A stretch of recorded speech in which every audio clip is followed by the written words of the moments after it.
this is Mike from MPI Exhaust Technologies. Today we got a 21 6.2 liter Chevy gas-powered engine. It has dual catalytic converters, which they all do.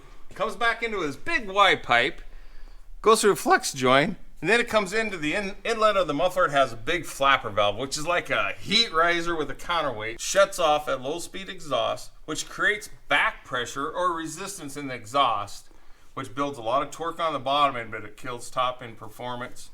So when we put a catback system, we're going to cut it here at the flange. We're going to enhance it by putting true dual exhaust and get rid of all the back pressure resistance. The first thing that's going to do for us is when you get on the throttle, pick it up, it's going to add more pull through the mid-range. When you're running down the highway, you don't have to push on the throttle as hard, and that's where you pick up the mileage. But the reason we do the true duals is we don't want the wah, wah, wah in the cab. So the factory chokes it down, builds all them exhaust pulses together, which keeps it super quiet.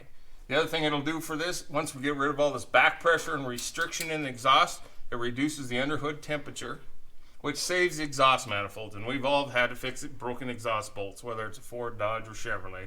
They get so hot and they curl the manifolds away from the block, breaking off the bolt. Factory goes through this big flapper valve at the end here. I'll cut it apart.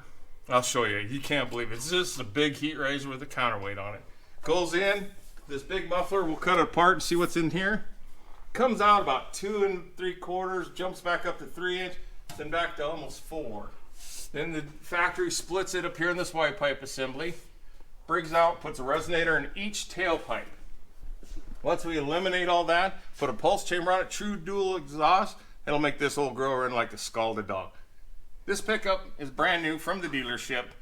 This is common for us all the time because they want to sell a pickup that runs good and somebody will want a little bit of tone out of it. But this is what we call an in bumper.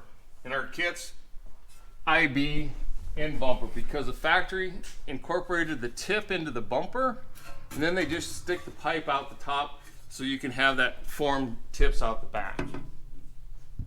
We've cut down all the exhaust system. This is the factory. We slide our pulse chamber in. We spot welded it.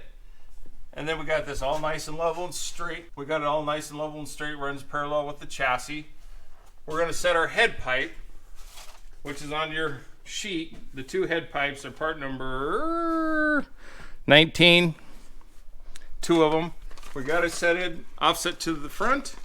Then if you look at your instruction sheet, pretty simple instructions. It shows 33.5 from the pipe to the rear end housing.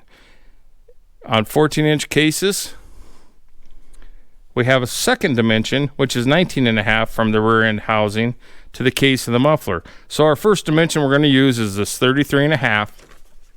I've set my pipe up here. We make them a little long, so long bed, short bed, whatever. And I'm going to just simply go up here and measure off the rear end housing. We're going to come up 33.5 inches, and we're going to trim it to length. So there's our 33.5. And then next thing we'll do is slip our mufflers on. We'll just make it parallel, then we'll come up with a second dimension. The reason we give you the second dimension is so whatever length your muffler is, you have a reference point so you can set it up so your tailpipes fit exactly.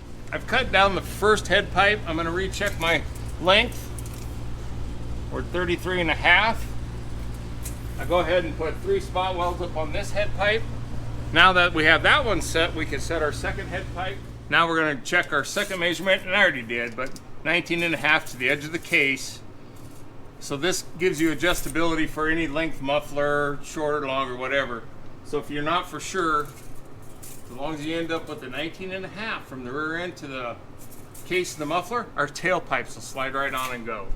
That's why we always give you a little extra length, in case long bed, short bed. You know what Grandma says, it's easier to cut it off than it is to weld it on. So there you go. We've set both these mufflers. I weld them together on each end, on the inlet and outlet side, so there's no rocks or debris, they don't rattle. As we set our right hand tailpipe, because it's an in bumper, you can't make a one-piece tailpipe.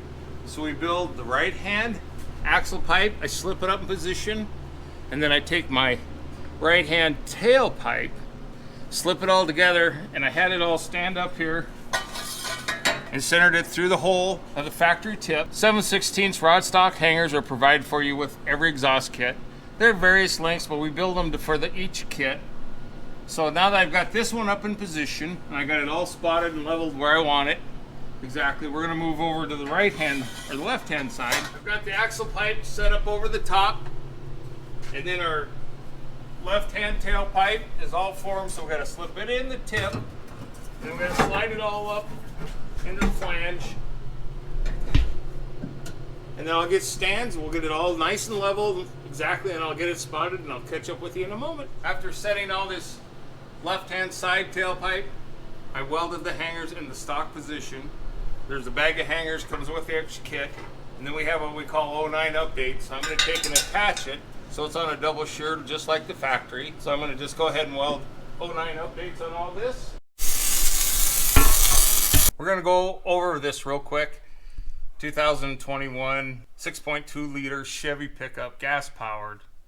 We cut it up here at the factory inlet. I left the ball on this one because if they ever got a warranty, the converters, but then our pulse chamber, our two intermediate pipes, offset inlet, center out, set our measurements, 19.5, then all of our tips. And on these, they just have to be in 4 pieces. You got to put your axle pipe in, set everything up, get it leveled perfect where you want it, spot it, side B, left-hand side, same thing, up over the top. Got to weld it here and there. You just can't put them in one piece. They're just too darn long, and then they slip right up in the factory tips, and we call this an in bumper. That's what it was from the factory, and that's what it's going to leave here. And I always paint all my joints, paint all my hangers. All the rod stock hangers are in the kit, replaced right where the factory was. You don't have to add any hangers. I always make sure we have straight pull on everything when we weld them. And this thing's going to run like a scalded dog, because I'm going to show you why. So this is the inlet off our 6.2 liter. Like I told you earlier, it has a heat riser style valve, so it has to blow that open. Exhaust pressure blows it open. Has a big counterweight on it. This is the inlet, 3-inch, probably drops down to 2 3/4, blows through the inlet pipe, pressures up this chamber, ounce tube, and then this poor old girl's got to force all the exhaust through this 2-inch baffle transfer tube back to the front of the case,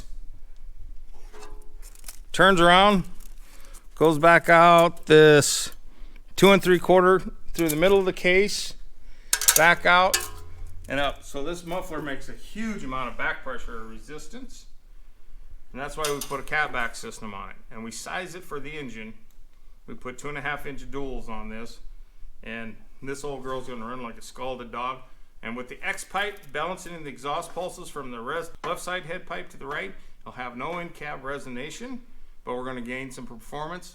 So we finished up on this truck. I showed you the inside of the restriction, so now we have a high flow dual exhaust, no in-cab resonation guaranteed, because once we put the pulse chamber in it, balance exhaust pulses through the left hand and the right hand bank, mix them all through the pulse chamber, split it back out into duals. It's going to have tremendous amount of performance, and he's going to gain some mileage. Depends how he drives it. I'm sure this old boy will be on the pin all the time, so we'll see if he enjoys his new pickup, and we'll see what his mileage does. But typically 1 to 3 on this setup. Thanks so much. With a doodah.